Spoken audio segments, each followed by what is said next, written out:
Oi pessoal, tudo bem? Nossa 19ª pré-aula, tá? Hoje nós vamos falar de funções implícitas. Por função implícita eu quero dizer uma que é possível, por exemplo, numa equação do tipo f de x, y, por exemplo, eu vou dizer que y é uma função implícita de x se eu consigo tirar o y como uma função de x de tal modo que f de x, y de x seja igual a zero. Tá? A gente vai ver na nossa aula a situação mais geral disso aqui e na pré-aula de hoje a gente vai estudar os casos onde a f é uma função linear e x, aqui eu fiz xy, mas eles podiam ser vetores de Rm e Rn, tá? Então y podia ser um vetor com duas coordenadas e o x com três. A gente vai tratar sempre o caso em que tem a última variável aqui é um número real e esse aqui pode ser um ponto do R2 ou do R3, tá? Então vamos começar o caso linear em R2, onde x e y aqui são números reais mesmo, tá? A gente pega uma função f de x, y afim, tá? Linear ela seria se o c fosse zero. Então ela vai ter uma expressão do tipo ax mais by mais c. E as curvas de nível zero de uma função a duas variáveis como essa vão ser retas. Retas que têm esta equação geral, tá? A gente sabe que AB é o vetor normal dessa reta, não coincidentemente o gradiente da f nesse caso é o vetor AB e portanto normal as curvas de nível. Em cada uma das situações a gente vai ter que essa reta depende, aí a posição e a inclinação dela, a posição depende do C, mas a inclinação depende basicamente de A e B, tá? Então, por exemplo, quando você tem A e B não nulos, é possível eu tirar dessa equação tanto y como função de x, tanto x como função de y, né? Então, no caso em que a e b são diferentes de zero, eu posso escrever isso como sendo menos ax menos c sobre b, ou, se eu quiser escrever o x como função de y, também dá, eu vou ter menos by menos c sobre a. Tá? Em ambos os casos eu consigo tirar uma das variáveis como função da outra. Então eu verifico aqui que se eu escrevo y de x igual a isso, eu vou ter essa f valendo zero nos pontos da forma x, y de x, ou se eu escrevo x como função de y, vou ter a equação se anulando nos pontos da forma x de y, vírgula y, onde o x de y é isso aqui, tá bom? Os casos problema são esses, né? Por exemplo, quando eu tenho a igual a zero nessa equação, eu não consigo isolar o x, mas consigo tirar o y como função de x, né? Quando a é zero, eu vou ter simplesmente menos c sobre b.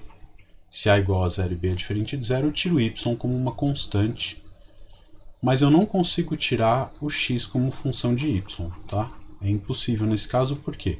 Não dá para isolar o x, o a é zero, e no que se reflete isso graficamente? Se reflete no fato de que a curva de nível, essa reta vermelha horizontal, quando eu projeto sobre o eixo y, eu vou ter somente um ponto. Essa aqui, a primeira, se eu projeto sobre o eixo x, eu vou ter todo o eixo x, se eu projeto sobre o eixo y, eu vou ter todo o eixo y. Então, eu posso usar tanto o eixo x quanto o eixo y, cada um deles para parametrizar a curva de nível, nesse caso uma reta. Aqui eu consigo parametrizar o y como função de x, na verdade é uma constante, né? Mas não consigo tirar o x como função de y, porque a projeção dá só um ponto, eu não consigo determinar os pontos dessa reta em função de x, tá bom? Aqui é outra situação, eu consigo tirar o x como função de y, né? Basta escrever x como sendo menos, como b é zero, vai ficar menos c sobre a, tá bom? Mas não consigo tirar o y como função de x aqui. Por quê? Porque, de novo, se eu projeto a minha curva de nível sobre o eixo x, eu obtenho somente um ponto. Projetando sobre o eixo y, eu tenho, de fato, todo o eixo y como podendo determinar cada um dos pontos da minha reta vertical nesse caso. Então, essa é a brincadeira, né? Em cada um dos pontos, o que eu percebo? Aqui eu vou ter que o gradiente vai ser um vetor totalmente horizontal, né? Do tipo, em cada ponto xy da minha curva, ele é da forma a,0. Nesse caso, o gradiente é um vetor vertical em qualquer ponto. Aqui, como a função é linear, o gradiente é constante, né? Então aqui eu vou ter 0b, e aqui eu vou ter um vetor inclinado, vamos dizer assim, constante também, né? Então esse é o protótipo para dizer quando eu consigo, numa equação a duas variáveis, tirar o x como função de y ou y como função de x. O caso não linear a gente aborda no nosso próximo encontro, tá? No caso tridimensional, a gente tem a função agora a três variáveis, e quando eu olho a superfície de nível zero, que eu vou ter um plano, de novo, com vetor normal, dado pelo gradiente da f, tá certo? Que nesse caso é o vetor normal, também ABC. E aqui a gente vê a mesma situação. Se o A, o B e o C, os três são não nulos, isso me permite tirar qualquer uma das variáveis como função das outras duas, né? Por exemplo, eu posso escrever o Z como sendo menos AX menos BY menos D sobre C, porque o C é diferente de zero. Eu poderia tirar o X em função do Y, o Z em função do Y, Z como função de X e Y, aqui é Y, né? X como função de Z e Y como função de X e Z, tudo bem, por quê? Porque esse plano, quando eu projeto ele em cada um dos planos XY, YZ ou XZ, eu vou ter uma coisa que é uma cópia desse plano achatada, né? A projeção é uma função sobrejetora. Então, o vetor normal ele tem componentes em cada um dos eixos. Nesse caso aqui, onde a gente tem, por exemplo, C igual a zero, o que acontece? O meu vetor é horizontal e eu não consigo tirar o Z como função de x e y. Por que eu não consigo? Porque o C é zero, eu não consigo isolar o Z na equação. E de fato o que a gente vê é que o vetor normal é perpendicular ao eixo Z e, portanto, a projeção do plano no plano XY, do plano superfície de nível no plano XY, não dá um plano inteiro, vai dar somente uma reta. A projeção não é sobrejetora, tá claro? Então, a condição básica para eu conseguir tirar uma variável em função das outras duas, no caso linear, é que a projeção seja sobrejetora. Isso corresponde à coordenada que eu quero tirar como variável dependente das duas ser não nula, no caso no vetor normal, e para uma superfície de nível em geral a gente já está adivinhando que é aquela coordenada do gradiente, tá bom? Então, essa é a intuição para quando você tem uma função a três variáveis reais, tá? Então, eu tenho uma superfície de nível que é um plano e eu quero saber qual a condição para tirar o z como função de x e y. É que a terceira coordenada do vetor normal seja não nula. Para tirar o y como função de x e z, eu preciso que essa coordenada seja não nula, e para tirar o a como o x como função de y e z, o a tem que ser não nulo, tá bom? Vamos ver agora o caso, um tipo 2 que eu estou chamando aqui em R3, que é quando a gente vai ter a interseção de duas superfícies de nível, tá? Então tenho uma função afim a três variáveis, outra função afim a três variáveis. A gente sabe que as superfícies de nível desses dois caras são planos, e a interseção disso pode dar vazio, pode ser um plano inteiro ou dar uma reta, né? A gente sabe que vai acontecer cada uma dessas três situações e cada uma delas fica determinada exatamente pela dependência linear, né? Você tem aqui o vetor dos vetores normais. Aqui você tem o vetor normal ABC da superfície de nível 0, da F.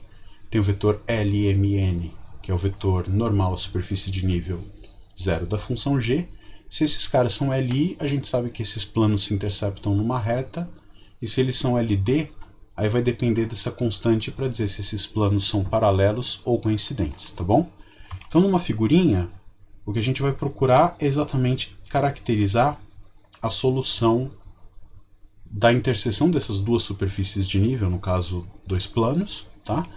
E o que a gente tem, por exemplo, a superfície de nível 0 da função f, temos a superfície de nível 0 da função g, e quando eu tenho as duas juntas, a interseção, no caso em que n1 e n2 são LI, eu vou ter exatamente uma reta. E aí como é que a gente faz lá da álgebra linear para determinar um vetor que dá a direção dessa reta, né? A direção dessa reta é dada exatamente pelo produto vetorial dos dois vetores normais. Então, qualquer vetor que me dá a direção da reta, que é a interseção de dois planos, é múltiplo do produto vetorial de N1 e N2. E a gente sabe que esse vetor V vai ser não nulo, se somente se esses dois vetores N1 e N2 são LI. Se eles forem LD, eu teria um vetor nulo como produto vetorial, não teria direção nenhuma de reta nessa história, tá bom? Então, a pergunta nesse caso é, quando eu tenho essa reta dada pela interseção de dois planos, quem é essa reta vai ser a solução desse sistema. E aí eu vou ter então uma coisa de dimensão 1, né, 1 grau de liberdade, e a pergunta é, qual dessas variáveis é livre e quais das outras duas são independentes? Então, qual é a condição, por exemplo, para que eu determine as soluções desse sistema em termos da variável z, ou em termos da variável y, ou em termos da variável x?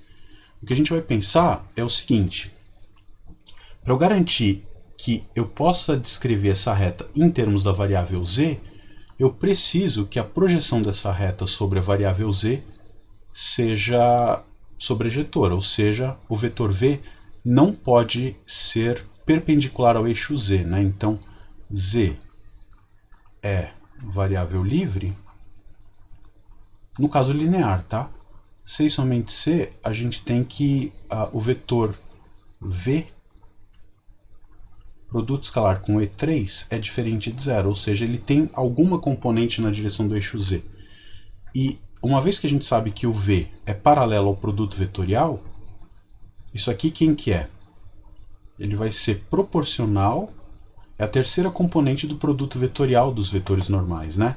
O produto vetorial dos vetores normais vai envolver esses coeficientes aqui. Tá certo? Então isso aqui vai ter que ser um lambda diferente de zero vezes aquele subdeterminante, né? AB LM. Tá?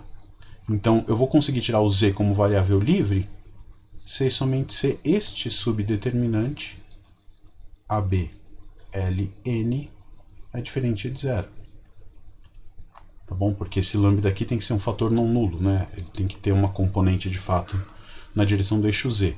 Se eu quiser que o y seja variável livre, eu vou precisar que o vetor v, indicado na figura, tenha uma projeção não nula sobre o eixo y, ou seja, o produto escalar do v com E2 tem que ser diferente de zero, e de maneira análoga, a gente conclui que o subdeterminante teria um sinal de menos no produto vetorial, mas para ser não nulo basta esse cara, né? Então vai ter ALCN diferente de zero, tá bom? E a mesma coisa, o x é variável livre, não zx. Então eu consigo descrever essa reta usando um dos eixos como o eixo que parametriza a minha reta, se somente se a componente do vetor v na direção daquele eixo é não nula. Então o produto escalar aqui do v com E1 é diferente de zero e, portanto, vai ser a matriz 2×2 ali BMCN, tá bom? Esse subdeterminante tem que ser diferente de zero. Então, essa é a condição num sistema linear não homogêneo, tá? Para garantir você consegue descobrir quais são as variáveis livres e quais são as variáveis dependentes de um sistema. Depende de ter um determinantezinho 2×2 não nulo. Tá claro? Isso se generaliza para sistemas de tamanho m por n à vontade. O que a gente vai fazer no nosso próximo encontro é usar essas ideias para estudar como determinar vetores tangentes à interseção de superfícies de nível que não sejam necessariamente lineares. E a ideia essencial está no fato de que aqui o gradiente da f é o vetor ABC e o gradiente da g, de novo, é o vetor LMN, tá? Então a gente vai ter um teorema que diz que um sistema de duas equações a três variáveis, um sistema não linear, quando que eu posso tirar o x como função do y e do z, quando que eu posso tirar o y como função do x e do z, e quando eu posso tirar o z como função do x e do y, tá bom? Isso é o que a gente vai ver juntos no nosso próximo encontro. Então espero vocês lá no horário de sempre, tá bom? Cuidem-se e a gente se vê então lá. Tchau, tchau.